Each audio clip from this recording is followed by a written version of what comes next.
How you going, guys? Welcome back to yet another video in the shed. It's been a long time coming and I thought now's probably the time to pull my finger out and start talking about the top 10 tools for panel beating and doing repairs, and also my top 10 tools for the preparation of getting cars ready to get painted. Now, as you see behind me, we've got the LS400 here. We're going to be getting into this build over the next coming probably weeks and months. I want to try and do everything in the shed because I know there's a lot of DIY guys on this channel that are itching to see more content all about how to do body repairs and paint. And I thought, why not do a full guide? We're going to talk about the tools, we're going to be talking about the repairs and the paintwork, and we're going to be doing it all in this shed with no spray booth. We've got an air compressor, we've got a diesel heater to get some warmth in the shed before we start doing certain tasks. I reckon we'll start off with this top 10 list of panel beating tools.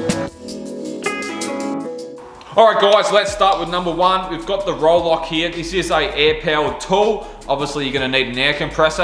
I've got a Hush 100 Chicago air compressor. I've had it for a couple of years now. I've done multiple bare metal resprays with it. It's kept up with everything I've thrown at it. I'll do a full review on that if you guys are interested in getting an air compressor. So look, the Roloc, guys, very efficient to grind off paint back to bare steel for all your body repair needs. I highly recommend getting one.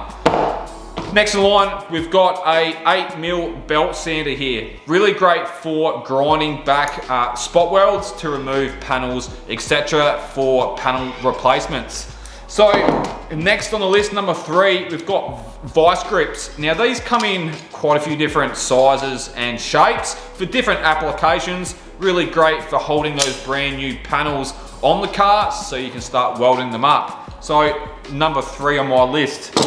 Alright guys, and number four, we've got the trim removal tool. It can be used as a trim removal tool, but commonly used to basically remove those annoying little clips that you find up in wheel arches and on a plastic trim. So very handy, perfect for number four.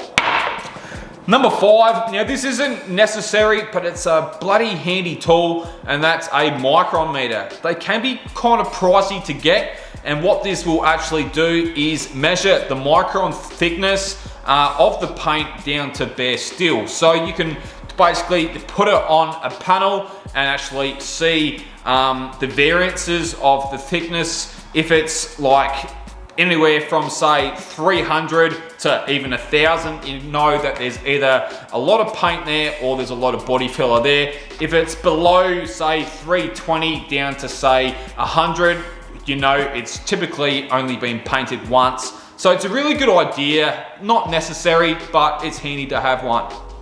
Alright guys, and the next one is the Big Kid blocks. Now they've been a partner on my channel for a couple of years now. These blocks do a fantastic job. Look, providing you're blocking in a correct manner, these blocks are fantastic. I love they've got handles, they're very rigid. Now these are the polycarbonate blocks. I do have the traditional other Big Kid blocks. These are extremely durable, they will not break. Extremely good for blocking down your panels. And look, they come in two different variants. They come in a sticky back, and they also come in a Velcro back too for your Velcro sandpaper. All right, number seven, guys, we've got a hammer and dolly. Now, there's a couple of different hammers out there, and look, I've only got two hammers which I really use, or maybe three. A big sledgehammer for those annoying jobs that you may do from time to time. But we've got two main hammers here. One's got like a bit of a ball pin on one side, and we've got a flat edge on the other side. Now I find having a hammer like this is really convenient if you've got a real sharp high spot in your steel and you just want to tap it down using the dolly underneath. It's very handy, especially if you've used one of those stud dent pullers and you've left a high spot on the panel. This hammer comes in really handy. All right, number eight, guys, just touching base. There's all kinds of different hammers out there. This is another one of my favorites. It's pretty much an all-rounder. I use it for pretty much everything. And number nine, we've got trim removal tools. Now, I don't know if you guys have ever tried removing chrome trims or belt molds off doors and had heaps of trouble, you've managed to get the parts off and bent them and wish you had some trim removal tools, I'm telling you right now, pretty much if you were to start off and you had no other tools, I would highly recommend getting yourself a set of trim removal tools, because at the end of the day, removing all the parts off a car to a naked shell all starts with the trim removal tools. All right guys, and finally number 10 is an air chisel. Now this come in really handy. Now a long time ago I worked in a shop, I was the head panel beater and painter. I used to do all the repairs and paintwork all on my own. Very, very busy shop. One thing that I used to hate and one thing that used to slow me down quite a lot was removing beaver panels, rad supports, stuff like that, where sometimes I couldn't get a hammer and chisel in to get rid of those spot welds. Having an air chisel to remove a smashed part really, really quickly, having an air chisel saved a lot of time. Now I wouldn't recommend using one if you're, say, exchanging, like let's say you're taking a rad support off the front of a car, but you want to reuse that same rad support on something else. You have to be careful using one of these because they will butcher pretty much everything you attack with it. So look guys, that's my top 10 tools for panel beating. Let's jump on to the top 10 tools for the preparation to get a panel ready for paint. Now let's start with number 1 is a good quality durable rigid block. Now I've had Big Kid Blocks on as a partner on this channel for the last couple of years, and I can't thank them enough because this block is fantastic.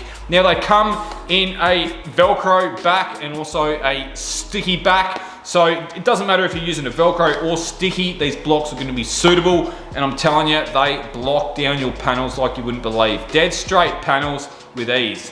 Right, so that's number 1 guys. Let's jump on with number 2, and that is a good quality wax and grease remover. Now DNA Paint has a really great wax and grease remover in aerosol, and I'm telling you, it's so convenient. You can put it in your ovals, you can put it in your toolbox.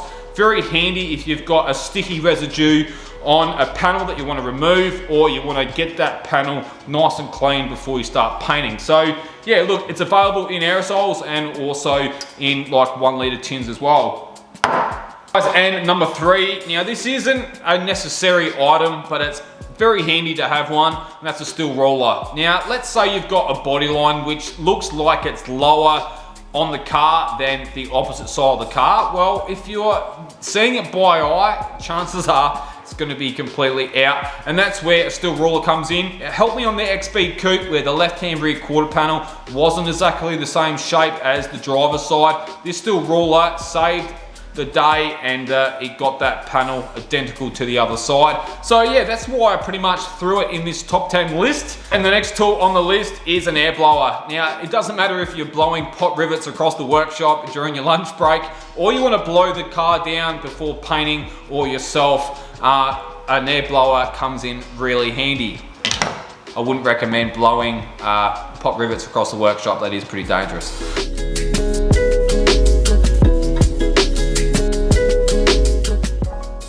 All right, now Durablocks. Now Durablocks is an item which you either love or you hate. Now there's probably 2 Durablocks which I do recommend you do get, and that is the tubular one. Extremely good for those really curved, sharp curves in panels, which you may be forced to sand by hand, and it's not ideal sanding by hand. So look, the tubular Durablock is gonna get that part or that panel blocked up dead straight, and they are really good because you can sand wet or dry with these blocks. We've also got the teardrop block by Durablock, really great for those curved panels as well. And the next one is a heat gun. I don't know if you've ever tried removing stickers off a car that have been baked on the paint over the years. I don't know if you've ever tried peeling one off and it just breaks into little pieces. A heat gun is going to save you a lot of time and hassle. Heat it up, just pull it off in one foul swoop. And then again, that's where the wax and grease remover comes in to get rid of that sticky residue off the paintwork. So those 2 tools come in really handy. Next on the list is an orbital sander. Extremely handy whether you're feathering out paint or repairs before primer. Extremely handy, saves a lot of time. I highly recommend using one. Now, it comes with an interface pad. Generally, they are a separate item. If you're going to be doing any sanding down of pre-existing finishes on a car, use a interface pad. If you're feathering out paintwork, etc., don't use an interface pad. There's the tools on the bench spoke about. I've actually got two other items I want to briefly touch on. One is a T-stand, one is a panel stand. The panel stands are incredibly handy to have if you don't have a T-stand. Now, don't get me wrong, they all have their own purpose. I personally love having both. The beauty about the T-stand is, I don't know if you've ever done a full inside and out respray before. You wish that you could paint the inside and out of your doors, but you never really had somewhere to hang them. Well, that's where the T-stand comes in. Incredibly handy. That's why it's made it into my top 10 list. And also, don't forget the panel stand as well. Incredibly handy to have. Anyway, guys, I'm going to leave the video there. Appreciate everyone watching this video in the shed where I talk about my top 10 tools for the paint.